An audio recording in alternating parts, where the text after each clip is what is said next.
สดใหม่ๆเด้อนี่ขอบบ่อเพิ่นนี่ลูกค้าสั่งไปยังไปตู้บ่อนี่ไปตู้บ่อ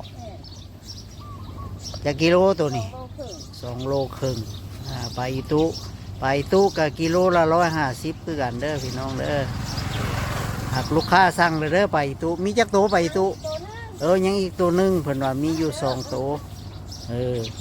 เปล่ามาใครอยากกินไปตู้กับยังได้กินอยู่มื้อนี้ยังอีกตัวหนึ่งแต่ตัวนี้เขาสั่งแล้วนี่เราก็ยังสดอยู่เบื้องแนวคุณเอา